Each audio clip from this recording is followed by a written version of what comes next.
sohiba qarang, men 5-6 yil oldin rastashovka qildirganman deb qoshimni. Keyin uni o'chirish uchun 5 marta udaleniya qildirdim. Udaleniya qildirganimdan keyin men e'tibor bering, ikkita qoshimning cheti chuqur chandiq bo'lib qoldi. Uni amallab kosmetologiga borib to'ldirib yopdim, lekin baribir bilinadi.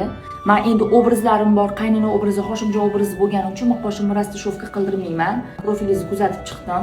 Ishingiz zo'r ekan. Tabiiy turadigan qoshlar moda bo'libdi. Men shunaqa qosh xohlayapman. Keyin mana shu chandiq qismini chizib to'ldirib bersangiz, shu meni o'zimni qoshimni tabiiylik ketmasin faqat. Qarang, formasi past yaxshimi yoki tepani ko'targanim samuray bo'lib qolib, xunuk bo'lib qoladi, turqum sovurib ketib qoladi. Shunda go'zal Instagramga ko'z tikmayman. O'chib o'ring.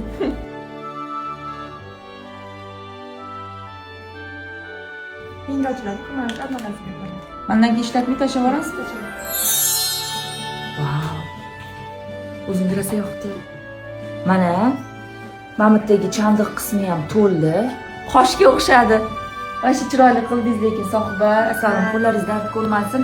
Bu endi xudo xolasa 6 oy davomida o'chib ketadi, sekin-sekin. Sekin-sekin o'chib ketadi. Mana 6 oydan keyin kelib. Bundan ham to'g'ri xohlasangiz 2 haftadan keyin korreksiya bo'ladi, kelsangiz yana ham uzoqroq vaqt turadi. Yo'q, bundan ham to'qrog'i kerak emas. Menga уже yarashmaydi. Lekin 3-4 kun to'qroq turganida hali ochilishadi. Tak что, bemalol kelaveringlar. Endi men 100% yurakdan maslahat beraman sohibani, ishi zo'r ekan. Profilini отметка qilib qo'yaman, tishlarini ko'rib chiqasizlar. Bundan tashqari telefon raqamini ham qoldiraman, chunki sohibani klienti ko'p, zapis bilan oladi. Bemalol kelib qildiraverasizlar.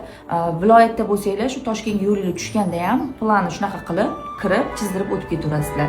Ishxonasi ham unaqa uzoqda emas, akkuratni ishlaydi. Direktiga telefon qilib, yozdirib, chizdirib ketaveringlar.